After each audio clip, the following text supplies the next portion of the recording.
সুপ্রিয় দর্শক, স্বাগত জানাচ্ছি। বাংলাদেশ চিরসবুজ এই দেশটি দুর্বার গতিতে এগিয়ে চলছে। একে একে মেগা প্রকল্প বাস্তবায়ন করে চলেছে। বেড়েছে অর্থনীতির আকার, মানুষের মাথাপিছু আয়ও কমেছে, দারিদ্রতার হার বেড়েছে, গড় আয়ু স্বল্পোন্নত থেকে বেরিয়ে উন্নয়নশীল দেশের কাতারে নাম লিখিয়েছে বাংলাদেশ। হয়েছে উন্নয়নের রোল মডেল। এবার লক্ষ্য স্মার্ট বাংলাদেশ গড়ে তোলা, আধুনিক বিশ্বে নেতৃত্ব দেওয়া। সেই লক্ষ্য পূরণের দীর্ঘমেয়াদী পরিকল্পনা বাস্তবায়ন করার পথে হাঁটছে বর্তমান সরকার। তারই অংশ হিসেবে বিস্তৃত সংযোগ তৈরির লক্ষ্যে দীর্ঘমেয়াদী মহাপরিকল্পনা নিয়েছে সরকার।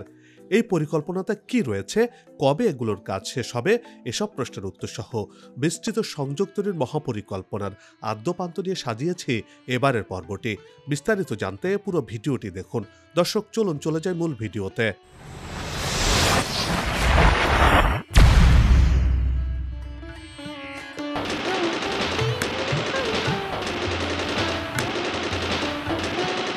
মহান মুক্তিযুদ্ধের মাধ্যমে বাংলাদেশ স্বাধীনতা অর্জন করেছে। পাকিস্তানি শাসকদের শোষণে, নিপীড়নে নিষ্পেষিত বিধ্বস্ত এক অর্থনীতি নিয়ে দেশ গড়ার কাজ শুরু করেছিলেন জাতির জনক বঙ্গবন্ধু শেখ মুজিবুর রহমান। ৭৮৬ কোটি টাকার বাজেট ঘোষণার মধ্য দিয়ে যাত্রা শুরু করেছিল বীর বাঙালির বাংলাদেশ। সেই পথ ধরে স্বাধীনতার ৫২ বছরে এসে সরকারি ব্যয়ের ফর্দটা বেড়েছে ৭৮২.৩৪ গুণেরও বেশি। ২০২৩-২৪ অর্থ বছরে বাজেটের আকার দাঁড়িয়েছে ৭,৬১,৭৮৫ কোটি টাকা।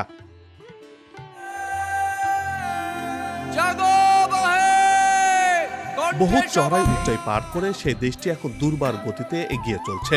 বিশ্বের কাছে হয়েছে উন্নয়নের রোল মডেল। সেই দেশটি এখন শক্ত ভিতের ওপর দাঁড়িয়েছে। বর্তমানে অবিশ্বাস্য অর্থনৈতিক অগ্রগতি, অবকাঠামো, কৃষি, শিল্প ও সেবা খাতের উন্নয়ন হয়েছে।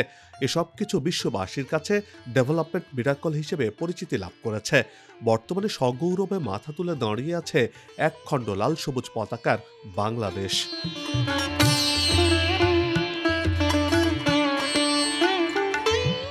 বর্তমান বাংলাদেশ সামাজিক নিরাপত্তা, অর্থনৈতিক উন্নয়ন, অবকাঠামোগত উন্নয়ন, দারিদ্র্য হ্রাস, মাথাপিছু আয় বৃদ্ধি সহ সব ক্ষেত্রে বিশ্বে এক বিস্ময়ের নাম হয়েছে। এমন কোনো সূচক নেই যে এই দেশটি অগ্রগতি লাভ করেনি। বিশ্বের নানা প্রান্তের গবেষক, বিশ্লেষকদের পাশাপাশি অর্থনৈতিক চালচিত্র পর্যবেক্ষণকারী নানা প্রতিষ্ঠানের অভিমত, উন্নয়নের দুর্বার গতি অর্জন করেছে বাংলাদেশ।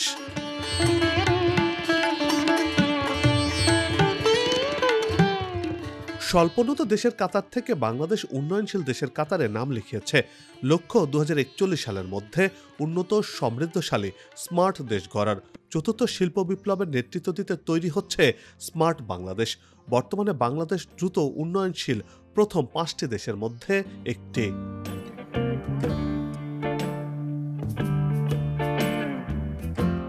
সেই লক্ষ্য পূরণে দেশ জুড়ে সেতু, টানেল ও এক্সপ্রেসওয়ের বিস্তৃত এবং নিরবিচ্ছিন্ন আধুনিক আর সমন্বিত যোগাযোগ ব্যবস্থা গড়ে তোলা হচ্ছে। সেই সাথে বিনিয়োগ বান্ধব পরিবেশ নিশ্চিত করতে মানসম্পন্ন বিদ্যুৎ সরবরাহ সহ প্রয়োজনীয় অবকাঠামো গড়ে তুলছে বর্তমান সরকার।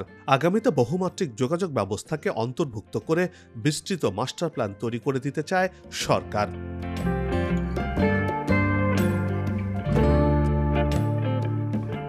আগামী ৩০ বছরে ৪৭টি সেতু, ৩টি টানেল, ২৭টি এক্সপ্রেসওয়ে নির্মাণ সহ সারা দেশে মোট ৭৭টি প্রকল্প শুরু করার মহাপরিকল্পনা হাতে নিয়েছে বাংলাদেশ সেতু কর্তৃপক্ষ।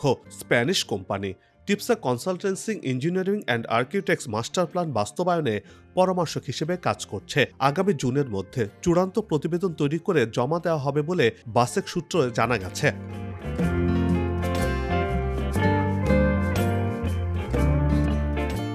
দীর্ঘমেয়াদী এই মহাপরিকল্পনার মধ্যে রয়েছে দ্বিতীয় পদ্মা সেতু। এই সেতুর মাধ্যমে পাটুরিয়া ও গোয়ালন্দের মধ্যে সরাসরি সংযোগ স্থাপন করবে, যা ঢাকা থেকে পশ্চিম ও দক্ষিণ পশ্চিমাঞ্চলের জেলাগুলোতে সরাসরি প্রবেশের সুবিধা পাওয়া যাবে। সেতুটি বেনাপোল ও দর্শনার মতো গুরুত্বপূর্ণ স্থলবন্দর এবং মোংলা সমুদ্র বন্দরের সঙ্গে সরাসরি যোগাযোগ তৈরি করবে। মহাপরিকল্পনায় পাবনা রাজবাড়ী সড়কের পাশে পদ্মা নদীর ওপর একটি অতিরিক্ত সেতু নির্মাণের প্রস্তাবকে অগ্রাধিকার দেওয়া হয়েছে। এই সেতু নির্মাণের জন্য প্রাক সম্ভাব্যতা সমীক্ষা শুরু করেছে বাসেক। খসড়া প্রতিবেদনে ব্যয় ধরা হয়েছে ১২,৫০২ কোটি টাকা। প্রাথমিকভাবে সেতুটির দৈর্ঘ্য ৩.৮৬ কিলোমিটার ধরা হয়েছে।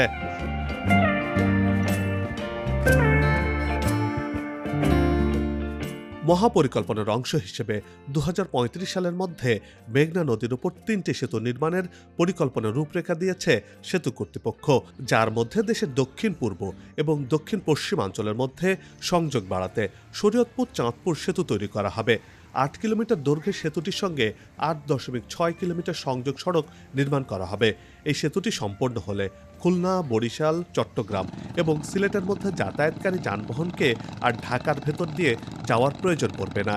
এই সেতু সম্ভাব্যতার সমীক্ষা বর্তমানে প্রায় শেষের দিকে। এখানে নির্মাণ ব্যয় ধরা হয়েছে ১৫,৯৫৭ কোটি টাকা।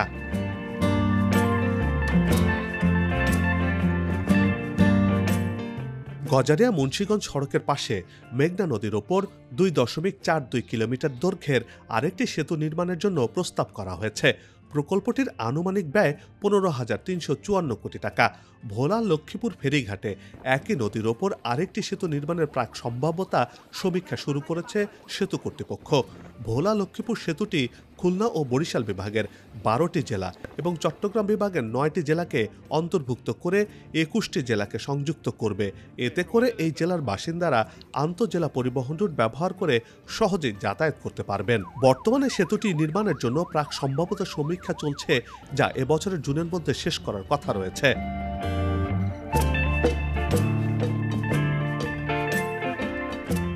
২০৩৫ সালের মধ্যে বাস্তবায়নের জন্য নির্ধারিত আরেকটি প্রকল্প হল বরিশাল ভোলা সড়কে তেঁতুলিয়া ও কালাবদর নদীর উপর সেতু নির্মাণ। বাসেক সূত্র মতে প্রস্তাবিত সেতুটির জন্য সম্ভাব্যতা সমীক্ষার কাজ শেষ হয়েছে।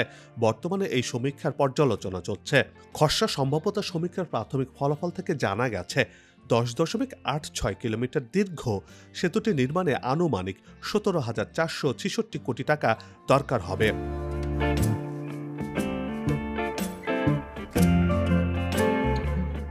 Dhaka east West elevated expressway প্রকল্পটি ঢাকা আরিচা মহাসড়কের হেমায়েতপুর, ঢাকা মাওয়া মহাসড়ক এবং ঢাকা চট্টগ্রাম মহাসড়কের লাঙ্গল বন্দরকে যুক্ত করবে।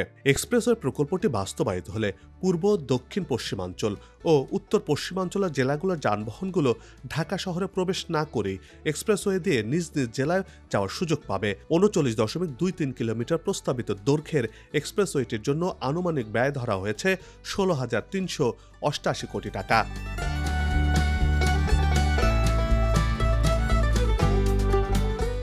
রাজধানী ঢাকাকে যানজট মুক্ত করা সহ ঢাকায় প্রবেশ না করেই দূরপাল্লার যানবাহনগুলো যাতে করে চলাচল করতে পারে, সেজন্য Dhaka inner elevated circular road নির্মাণের পরিকল্পনা গ্রহণ করেছে সরকার। সেতু বিভাগ বলছে ২০৩৫ সালের মধ্যে ঢাকা ইনার এলিভেটেড সার্কুলার রোডের নির্মাণ কাজ শেষ করার পরিকল্পনা গ্রহণ করেছে। বর্তমানে প্রকল্পটির জন্য একটি সম্ভাব্যতা সমীক্ষা চলছে। প্রকল্পটি বাস্তবায়িত হলে ঢাকা ও নারায়ণগঞ্জের যানজট কমে আসবে বলে আশার কথা শুনিয়েছেন প্রকল্প সংশ্লিষ্টরা।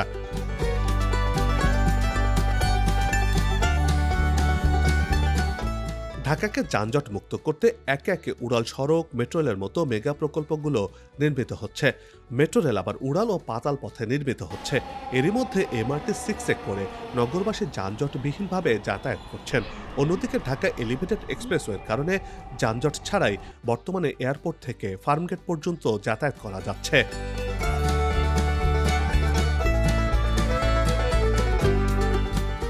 এবার রাজধানী ঢাকার জন্য পাতাল রেল নির্মাণের পরামর্শ দিয়েছে সংস্থাটি।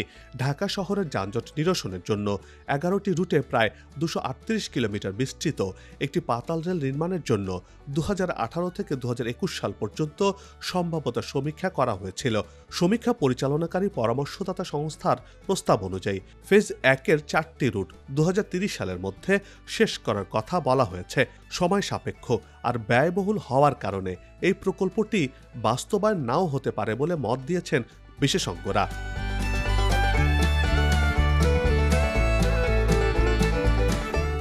কক্সবাজারের মহেশখালীকে ঘিরে মহাপরিকল্পনা বাস্তবায়ন করে চলেছে সরকার। নির্মিত হচ্ছে গভীর সমুদ্র বন্দর, তৈরি হয়েছে কয়লাভিত্তিক বিদ্যুৎ কেন্দ্র। এই মহেশখালী দেশের অর্থনীতিতে বড় ধরনের অবদান রাখতে যাচ্ছে। সে কারণে মহেশখালীর সাথে সহজ যোগাযোগ ব্যবস্থা জরুরি হয়ে পড়েছে। এই দিকটি বিবেচনায় নিয়ে কক্সবাজার মহেশখালী চ্যানেলে টানেল বা সেতু নির্মাণের প্রস্তাব করা হয়েছে। বর্তমানে এই প্রকল্পের জন্য প্রাক সম্ভাব্যতা সমীক্ষার কাজ এগিয়ে চলছে।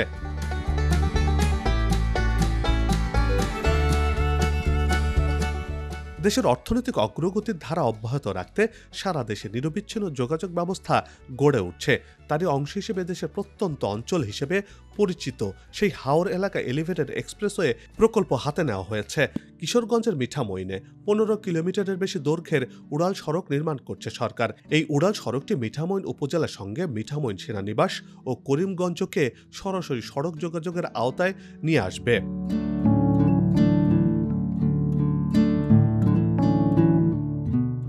হাওর অঞ্চলের যোগাযোগ সহজ এবং পরিবেশের বিষয়টি বিবেচনা করে সুনামগঞ্জ নেত্রকোনা হাওরে এলিভেটেড এক্সপ্রেসওয়ে নির্মাণের প্রস্তাব করেছে সংস্থাটি। সিলেট থেকে সুনামগঞ্জ ময়মনসিংহ হয়ে দেশের উত্তরাঞ্চলের সঙ্গে সড়ক যোগাযোগ বাড়াতে চায় সরকার। সেই লক্ষ্যে সেতু কর্তৃপক্ষ সুনামগঞ্জ ও নেত্রকোনায় 22 কিলোমিটার দীর্ঘ এলিভেটেড এক্সপ্রেসওয়ে নির্মাণের জন্য প্রাক সম্ভাব্যতার সমীক্ষা শুরু করেছে। সম্ভাব্যতার সমীক্ষাটি এবছরের জুনের মধ্যে শেষ হবে। এ প্রকল্পটি সিলেট থেকে রংপুরের দূরত্ব প্রায় 100 কিলোমিটার কমিয়ে দেবে।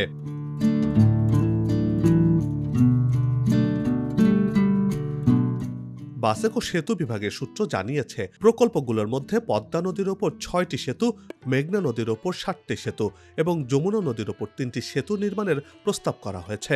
মহাপরিকল্পনায় উল্লেখিত প্রকল্পগুলোর মধ্যে দেশের পূর্ব ও পশ্চিমাঞ্চলের সংযোগ বাড়ানোর ওপর বিশেষ জোর দিয়ে 13টি প্রকল্প 2035 সালের মধ্যে বাস্তবায়নের অগ্রাধিকার দেওয়া হয়েছে।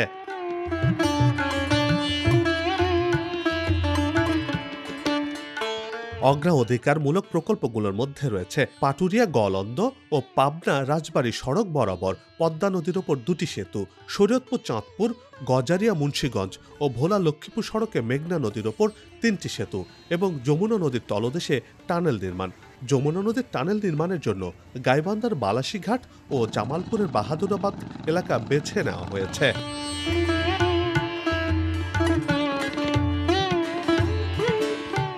আগামী 30 বছরে বাংলাদেশের সেতু ও সংশ্লিষ্ট অবকাঠামোর প্রত্যাশিত প্রয়োজনীয়তার বিস্তারিত সহ বিস্তৃত তালিকা তৈরি করা হয়েছে। প্রকল্পগুলো পর্যায়ক্রমে কার্যকর করা হবে। কিছু প্রকল্পের জন্য ইতিমধ্যে সম্ভাব্যতা সমীক্ষা এবং অন্যগুলোর জন্য প্রাক সম্ভাব্যতা যাচাইয়ের কাজ এগিয়ে চলছে বলে গণমাধ্যমে খবর প্রকাশিত হয়েছে। সারা দেশে সংযোগ বাড়ানোর এই উদ্যোগকে ইতিবাচকভাবে দেখছেন বিশেষজ্ঞরা, আর এর মাধ্যমে দেশের উন্নয়ন লক্ষ্যমাত্রা অর্জন সম্ভব হবে বলেও মনে করছেন তারা।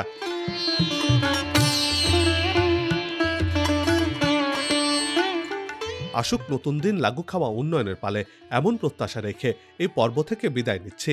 তবে যাবার আগে সেই একই অনুরোধ, যেখানে সেখানে ময়লা আবর্জনা ফেলবেন না, পরিবেশের ক্ষতি করবেন না, অযথা হর্ন বাজাবেন না। আপনার দেশের সৌন্দর্য রক্ষায় পোস্টার লাগানো থেকে বিরত থাকুন। চ্যানেলটিতে যদি নতুন হয়ে থাকেন আর ভিডিওটি ভালো লাগে, তাহলে চ্যানেলটি সাবস্ক্রাইব করে ভালোবাসায় আবদ্ধ করবেন। ভালো লাগা না লাগার বিষয়টি কমেন্টে লিখে জানাবেন। কি ধরনের ভিডিও দেখতে চান তাও জানানোর অনুরোধ রইল। আগামীতে আবারও দেখা হবে নতুন কোনো জায়গা, তথ্য, ইতিহাস আর উন্নয়ন চিত্র নিয়ে। নিজে ভালো থাকুন, দেশকে ভালো রাখুন, আমাদের সাথেই থাকুন, দেখতে থাকুন দেশের এগিয়ে যাওয়ার চিত্র। ধন্যবাদ।